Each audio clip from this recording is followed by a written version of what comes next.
Tibet, tentara RRC yang menyamar jadi pekerja. Saat ini, Tibet adalah wilayah jajahan RRC. Rezim komunis Cina mengklaim jika wilayah Tibet adalah bagian dari Cina. Namun sejarah membantah klaim tak berdasar ini.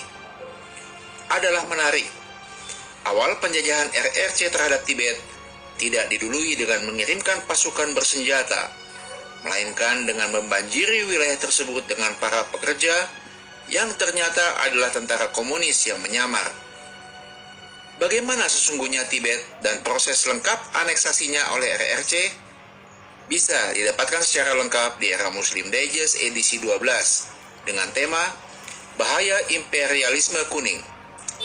Era Muslim Digest bisa didapatkan di Plaza Era Muslim dengan nomor kontak yang tertera di layar Anda. Dalam sejarah, kemenangan Partai Komunis Cina di bawah pimpinan Mao Zedong dalam Perang Sipil telah menghantarkan Partai Komunis Cina menjadi penguasa baru Cina. Tak lama setelah berkuasa, Partai Komunis Cina atau PKC pun mulai bernafsu untuk menjajah Tibet yang disebutnya sebagai pembebasan untuk Tibet. Tibet saat itu sesungguhnya aman-aman saja. Sebab itu lucu juga pemakaian istilah pembebasan yang dipakai oleh orang-orang komunis ini. Dengan penuh tipu daya, PKC mulai melancarkan operasi penaklukan Tibet. Awalnya bukan dengan mengirimkan pasukan bersenjata, namun dengan infiltrasi yang dilakukan kelompok kerja Front Persatuan ke Tibet. Orang-orang yang terlatih secara militer ini secara terpisah mulai membanjiri Tibet dengan berbagai dalih, antara lain mencari kerja, menemui sanak saudara, membuka lahan pertanian, berdagang, dan sebagainya. Kader-kader Partai Komunis Cina yang lebih terlatih juga menyusup ke Tibet dan mulai mendekati dan mempengaruhi para tokoh masyarakat dan elit agama. Dalam usahanya ini, Mao Zedong diam-diam juga bekerja sama dengan sekutu komunisme, yaitu Uni Soviet. Selain infiltrasi, Mao Zedong juga melancarkan politik adu domba antara para tokoh Tibet, yaitu antara Dalai Lama di Lhasa dan Panchen Lama yang ada di Rikaze. Setelah dianggap cukup lemah, maka barulah tentara merah Mao Zedong, People Liberation Army, menyerbu Tibet. Ribuan anggota tentara merah yang sudah terlebih dahulu ada di Tibet yang menyamar sebagai pekerja dan lainnya mengambil senjata mereka dari tempat persembunyian yang sudah direncanakan dan membantai rakyat Tibet di mana-mana. Tentara merah yang menyerbu dari Cina daratan menaklukkan satu demi satu wilayah negeri di atas angin tersebut. Tragedi ini terjadi di musim gugur 1950. Invasi inilah pangkal pertikaian Cina dan Tibet. Setahun kemudian, pimpinan Tibet, Dalai Lama ke-14, Tenzin Gyatso, didongkel dari jabatannya. Sementara itu Cina mengangkat pemimpin baru di Tibet, pemimpin boneka yang bekerja demi kepentingan Cina. Tibet berhasil dipecah belah, gejolak politik memanas.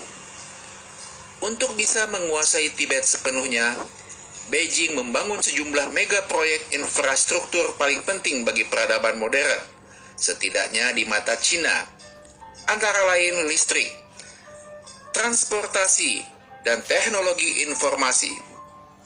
Semua yang dibangun RRC di Tibet tentu saja tidak gratis dan memang diperuntukkan bagi kepentingan RRC sendiri.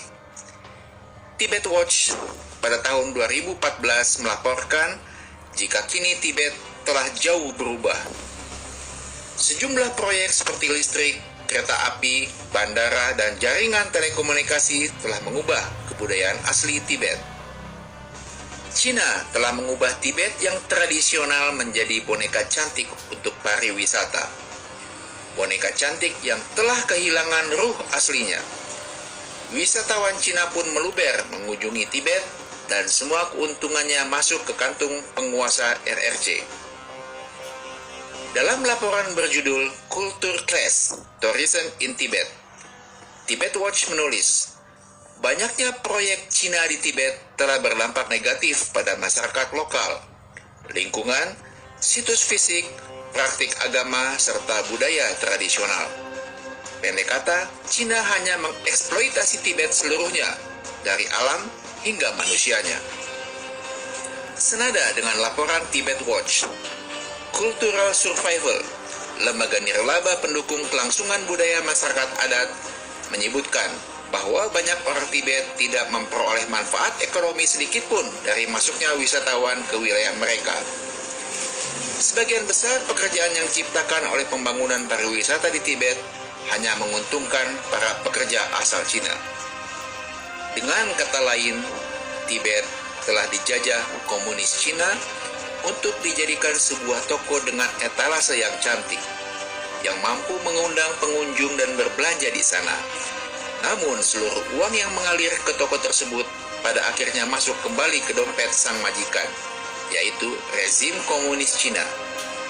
Tibet hanyalah sebuah toko yang setiap hari dieksploitasi dan dieksploitasi hingga kering dan mati. Bagi orang di luar Tibet, mereka akan beranggapan jika RRC telah membangun Tibet dengan sangat baik. Infrastruktur telah tersedia di mana-mana, dan Tibet yang tadinya tradisional telah berubah menjadi modern. Namun itu cuma pandangan orang luar yang salah besar. Bagi pribumi Tibet sendiri yang sangat religius, di mana Buddha menjadi agama mayoritas di sana, semua itu malah merusak jati diri Tibet yang asli. Lokal wisdom rakyat Tibet telah dihancurkan. Rakyat Tibet juga sama sekali tidak punya harga diri dan kedaulatan. Mereka menjadi babu di negerinya sendiri yang harus melayani sang tamu yang telah menjadi majikan. Tuan rumah harus menyembah-nyembah dan melayani para tamu. Jika tidak mau, maka tentara merah yang berjaga di setiap sudut Tibet akan selalu siap untuk berperan sebagai setan pencabut nyawa. Inilah sejarah Tibet.